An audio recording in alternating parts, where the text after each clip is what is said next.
Our commencement speaker has been a member of the TCA family for the last 8 years. As a rhetoric, English, and speech and debate teacher, the passion he holds for his students has translated into a quality educational experience for those students who've been fortunate enough to have him in class. The fact that he was selected by the senior class to talk to you today speaks volumes about the type of person that he is. While you have set the bar pretty high with the choir performance and the other speakers, I'm sure that he is up to the challenge.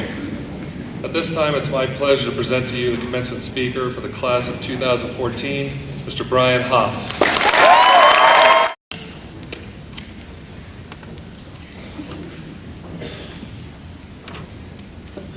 Class of 2014, honored teachers, parents, board members, and staff.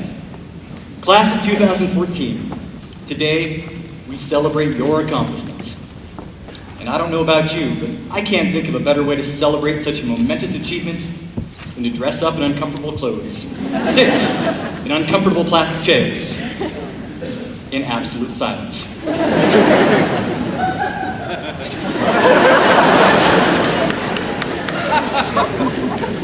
When I was asked to be your commencement speaker for your graduation, I was honored. And I told my wife, finally, we get to see what happens when we hand a microphone to a speech teacher. And she smiled and said, crushing disappointment. I said, what? She said, nothing, you'll do great. And I let it go. And that's love.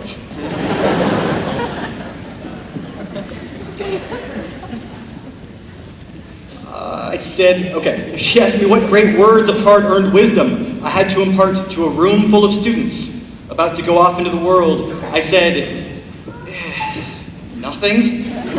She said, try harder. I said, something? She said, that's better. Go say that. And I said, okay, I'll do it. And she made me believe that I could. And that, too, is love. And so here we are. First, there is you, the seniors, on the cusp of graduating after enduring 12 years of English papers and math assignments and science experiments, done by you, not to you, Ms. Gibson assures me. You who in 12 years have done more than we possibly could have asked of you, but exactly as we expected. There you sit, a history book of unfilled pages, just waiting to unleash your vast amounts of potential on a largely unsuspecting world. And there is me, someone that you invited to, I presume, tell you at this late hour something that you didn't already know, but maybe you knew that already. And this is a daunting task, to tell you something that you don't already know, because I know that you know a lot. I look out to my right, and I see a section of dedicated professionals who have worked and sacrificed to make sure of that fact. But whether you realize it or not, and I know that some of you will be offended by the very suggestion, there are still things that you don't know. And I hope that I can tell you some of them today. I hope that I can say something that will have some meaning for you. I hope I can say something that will set you so on fire, you'll never forget it. Because years ago, when I was on your side of the academic aisle, I was graduating from high school, just like you. We were addressed by several distinguished people who gave us encouragement, and wisdom, and wit, and I can't remember a bit of it. Just as in a few years, you may have forgotten this moment, because you are so eager to get to the next one, the one where you can throw your hats in the air and yell and finally be rid of us. But that's kind of the point, isn't it? What meaning will you take from the big moments in life? Or are you trying so hard to get to the next moment that you forget how special this one truly is? And so I thought to myself, what could I possibly have left to teach you in this, our final moments all together? After all, deep in our hearts, we know that the best things said come last. People will talk for hours, saying nothing much, and then linger at the door with words that come with a rush from the heart. Well, we're all gathered around a doorway today. It's the end of something and the beginning of something else. We linger with our hands on the knob, searching for words, but the best things said slip out unheralded and often preceded by the words, "Oh, by the way." Doorways are where the truth is told. As we stand in one today, I have 3 bits of parting wisdom to share with you, and may they hold some truth to you as you go forth. And with any luck, stay there. The first thing I would tell you is this: your education doesn't end here. In fact, it's just now beginning to get interesting, because now it's all about the choices you make, not your parents, not your teachers, you. And I would ask you to strive to exchange ignorance for curiosity, to understand that knowledge is not wisdom, and to know that the rest of your life is going to be continuing education, whether you sign up for it or not. When I went to college, there were several vitally important things that I learned. First, is that there is nothing in this world more creative and depraved than a hungry college student on a budget. You will create entirely new food groups from nothing but ramen noodles and marshmallow peeps. And it will be good. Second, is that college ends. At the time, this came as somewhat of a surprise to me, and I'm sure a relief to my parents. I see my mom over there nodding. I liked it there. But I learned that I now had responsibilities to the world, and not just to myself. And that hiding from problems is not a terribly effective strategy to make them go away. I'm reminded of the parable of the young art thief. This young man decides to steal a famous painting from a museum. At night, he sneaks in, grabs the painting, and begins to walk out. Unfortunately for him, the alarm rings, the police come, and he is arrested. After years in jail spent planning and plotting, he gets out, convinced that now he knows what he did wrong and how to fix it. So that very night, he goes back, takes the painting, only this time when the alarm bell rings, he knows exactly what to do. At which point, he puts in his earplugs. Problem solved. Except it's not. Plugging your ears and covering your eyes only serve to make you deaf and blind. But if you continue to seek knowledge throughout your life, you will be amazed how the world opens up to you. The second thing I would tell you is this: your life is the only thing you truly own. It is up to you to live it well. Sadly, when you were born, your owner's manual came with an entire section left blank, and that section was labeled purpose. Because it was you who were meant to fill it in for yourselves when you were ready, and no one else can do it for you. It seems to me that your life will have meaning when you can give meaning to it, not a second before that. Seek, but don't lose yourself to the search. They say that character is what happens in the dark. The problem is, with Facebook, Twitter, Tinder, Reddit, Tumblr, YouTube, Snapchat, Instagram, and whatever new social media that is undoubtedly being created at this very moment, there aren't many dark places left in the world. So your character will have to be on display at all times. Know this, class of 2014, yours will not be an easy path. You enter into a world in a time of political strife and warfare, a time when it would be all too easy to throw your hands in the air and shout at all those who came before you, "Do you see what you've done?" And it is exactly at this point where you must let what you stand for guide you to rebuild the world in what ways you see fit. The third thing that I would tell you is this: be kind. Offer to those around you your friendship without reservation, your empathy without prejudice. I look out at you today and I see an amazing group of seniors. I have known many of you for 4 years, some for longer, some for shorter. Some not at all, and some far, far too long. But I know that you have, each of you, and will continue to share, I don't know, a series of, call them experiences, that bind you not only to each other, but to the human condition as a whole. As you take each step of this journey, you ought to take note that you are far more similar than you are different. Step 1, you are born. Dark passage into a light room. You learn to walk, you learn to talk. You have your first day of school. You get a dog or a cat or a gerbil or a turtle. It runs away or it dies. You get your driver's license. You leave home. You never write, but you call. You think about going to college, and you do, or you don't.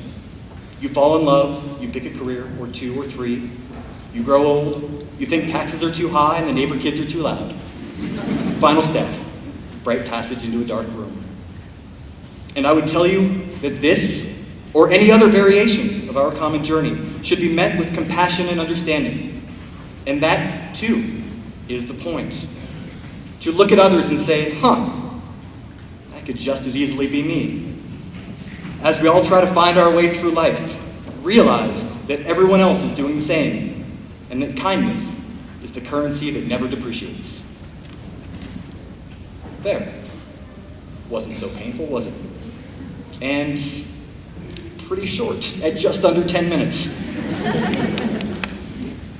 But I can't stop there, can I?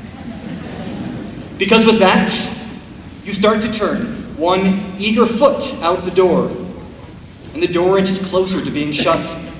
So before you close it, we raise our voices as you turn to go and shout, "Wait!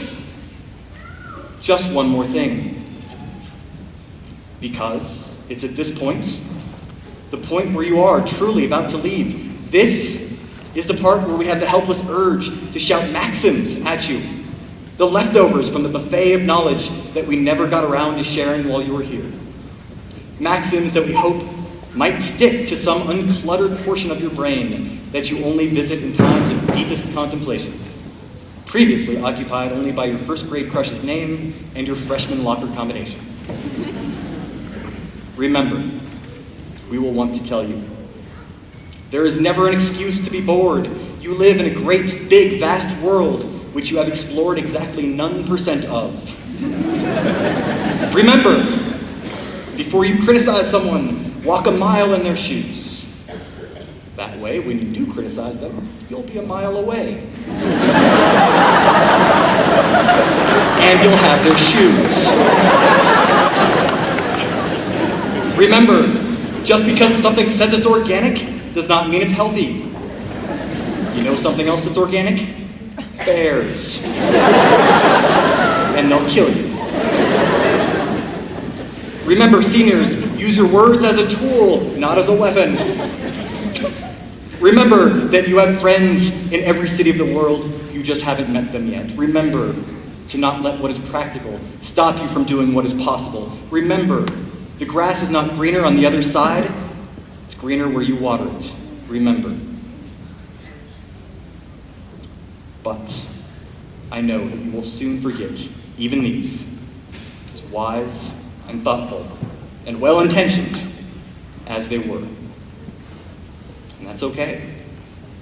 There are more important things that you take with you as gifts from us as you leave. You see, as teachers, mentors, coaches, our goal is to be like stonemasons or carpenters. We try our very hardest to help you build a strong foundation.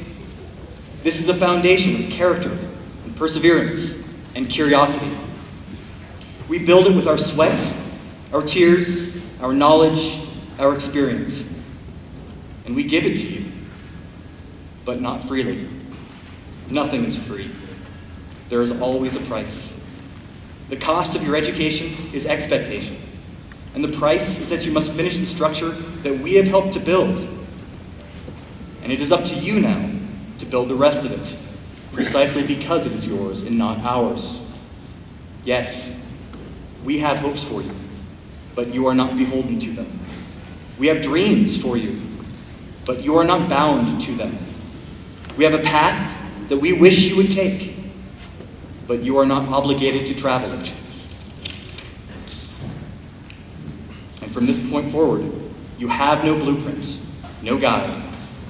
You will lose your way, you will stumble, but you will not be alone. You are now less than 1 hour away from walking out of this school as proud graduates of the Classical Academy. And guess what? You already have a job to build, to create, to change the world. You didn't imagine you spent all those sleepless nights and time and effort for nothing, did you? And that's what we ask of you. The impossible. the impractical, the undoable, because even if you fall short, the hope is that, in trying, you will have achieved something great. And so, class of 2014, as you begin again to walk through that door, impatient to start the next exciting chapter, the door closes gently for the final time, and this time we let it. And as the door clicks softly shut, we want again to say, wait, but we don't. Because we know it would just be for us this time. And really, we only have one more thing to say, and that is that you are loved. And we hope, above all else, that if you've heard nothing that has been said before, it is that one word that resonates with you as you go, love. And we hope that you make it your own, and love your friends, and love your community, and love your family, and love your job, and above all, that you love yourself. And know that it is this one word that has the power to unlock doors that have been shut to you. So, go, be well, do good, and don't forget that although the door is closed, it is never locked. Oh, and by the way, class of 2014, one more thing. Thank you.